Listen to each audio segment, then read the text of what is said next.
Hello guys, welcome back to my channel. My name is Nikhil Sanade and this is the part 4 of the chapter 3 of the Richdadpoordad series. Let's continue. And owning your own home is better than nothing. I simply offer an alternate way of looking at this popular dogma.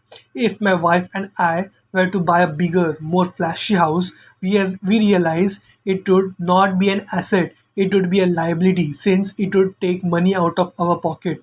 So here is the argument I put forth. I really do not expect most people to agree with it because a nice home is an emotional thing, and when it comes to money, high emotions tend to lower financial intelligence. I know from personal experience that money has a way of making every decision emotional. When it comes to houses, I point out that most people work all their lives paying for a home they never own. In other words, most people buy a new house every so many years, each time incurring a new 30-year loan to pay off the previous one. Even though people receive a tax deduction for interest on mortgage payments, they pay all their other expenses with often tax dollars even after they pay off their mortgage. Third, property taxes. My wife's parents were shocked when the property taxes on their home went to $1,000 a month. This was after they had retired, so the increase put a strain on the retirement budget and they felt forced to move. Houses do not always go up in value. In 1997, I still have friends who owe $1 million for a home that will today sell for only 7 lakh dollars. Fifth, the greatest losses of all are those from missed opportunities. If all your money is tied up in your house, you may be forced to work harder because your money continues blowing out of the expense column instead of adding to the asset column. The classic middle class cash flow pattern: if a young couple would put more money into their asset column early on, their later years would get easier, especially as they prepared to send their children to college. Their assets would have grown and would be available to help cover expenses. All too often, a house only serves as a vehicle for incurring a home equity loan to pay for mounting expenses. In summary, the end result in making a decision to own a house that is too expensive in a lieu of starting an investment portfolio early on impacts an individual in at least the following three ways. The first one is loss of time, during which other assets could have grown in value. Second one is loss of additional capital, which could have been invested instead of paying for high maintenance expenses related directly to the home. Loss of education. Too often, people count their house savings and retirement plans as all they have in their asset column because they have no money to invest. They simply do not invest. This cost them investment experience. Most never become what the investment world calls a sophisticated investor, and the best investments are usually first sold to sophisticated investors who then turn around and sell them to the people playing it safe. My educated dad's personal financial statement best demonstrates the life of someone in the rat race. His expenses seem to always keep up with his income, never allowing him to invest in assets. As a result, his liabilities, such as his mortgage and credit cards debts, are larger than his assets.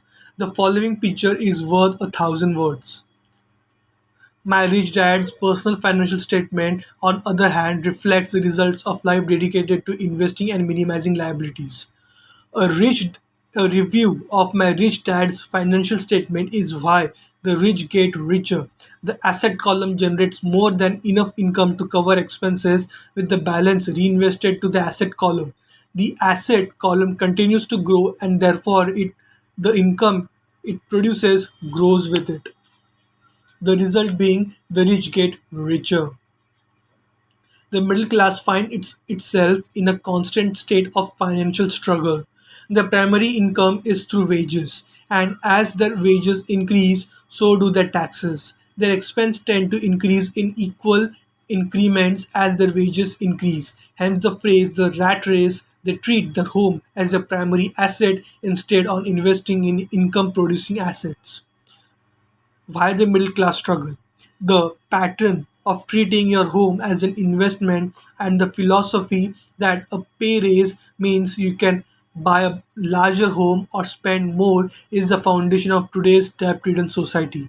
The process of increased spending through families into greater debt and into more financial uncertainty, even though they may be advancing in their jobs and receiving pay raises on a regular basis. This is high risk living caused by weak financial education. The massive loss of job in the 1990s, the downsizing of businesses has brought to the light how shaky the middle class really is financially. Suddenly, company pension plans are being replaced by 401k plans. Social security is obviously in trouble and cannot be looked at as a source of retirement. Panic has set in for the middle class. The good thing today is that many of these people have recognized these issues and have begun buying the mutual funds.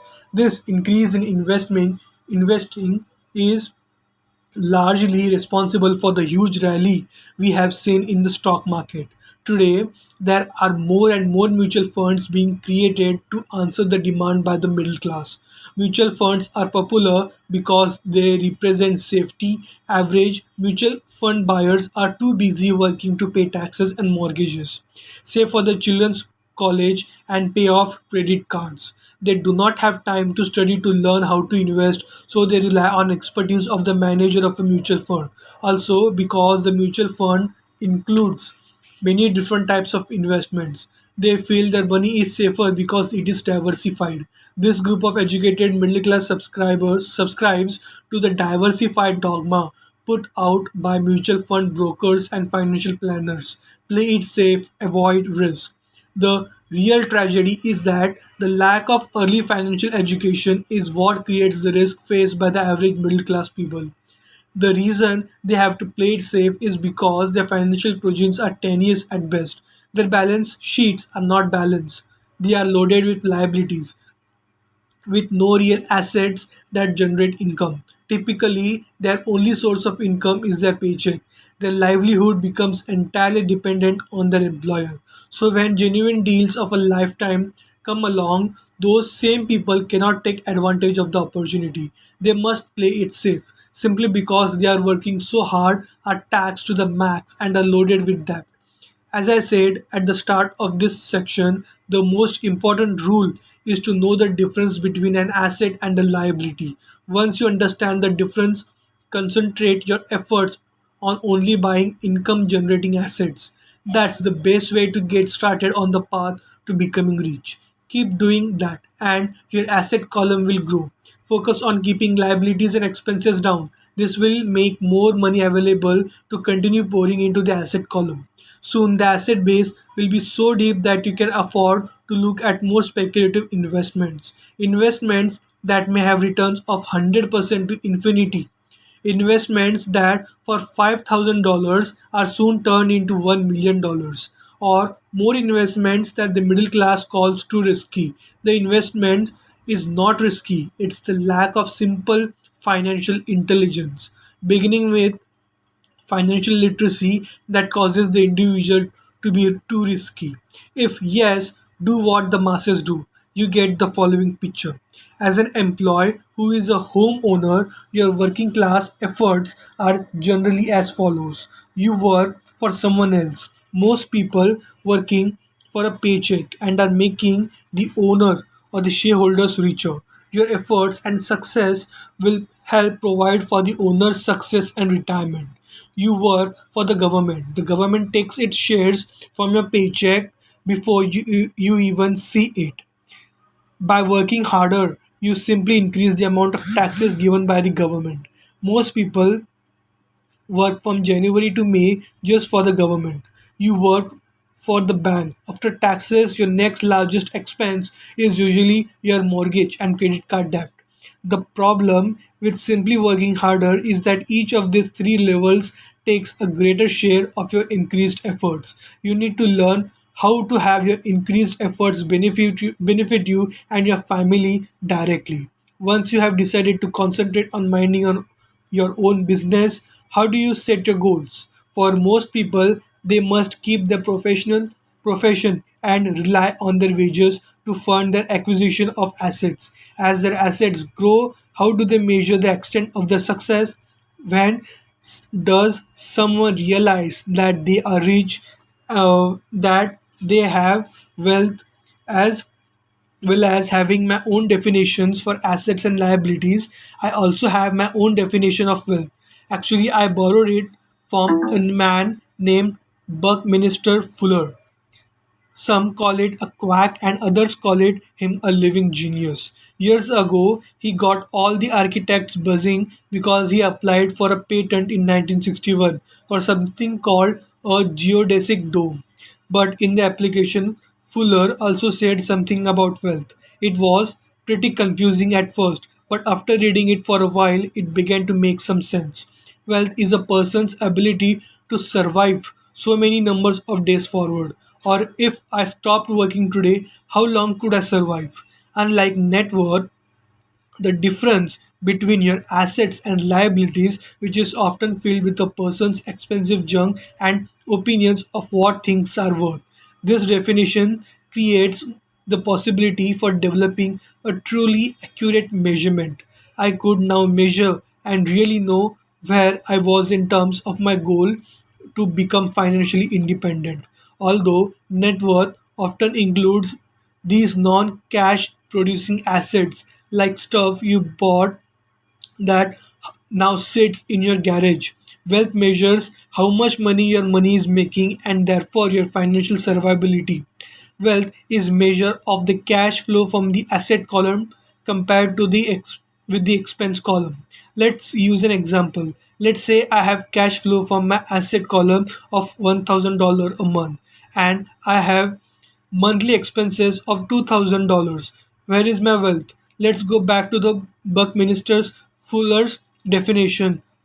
Using his definition, how many days forward can I survive? And let's assume a 30-day month. By that definition, I have enough cash flow for half a month. When I have achieved $2,000 a month cash flow for my assets, then I will be wealthy. So I am not yet rich, but I am wealthy. I now have income generated from assets each month that fully cover my monthly expenses. If I want to increase my expenses, I first must increase my cash flow from assets to maintain this level of wealth.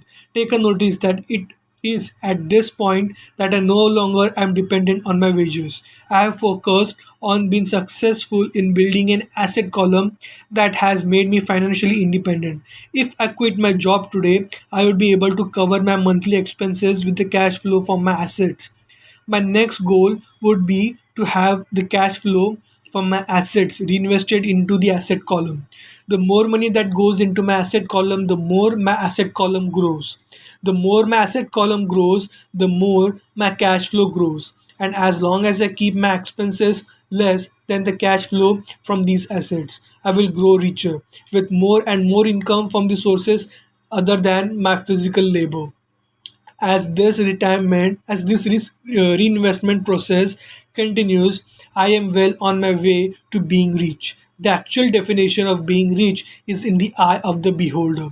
You can never be too rich, just because this simple observation. The rich buy assets, the poor only have expenses, the middle class buys liabilities they think are assets. So, how do I start minding my own business? What is the answer? Listen to the founder of the McDonald's.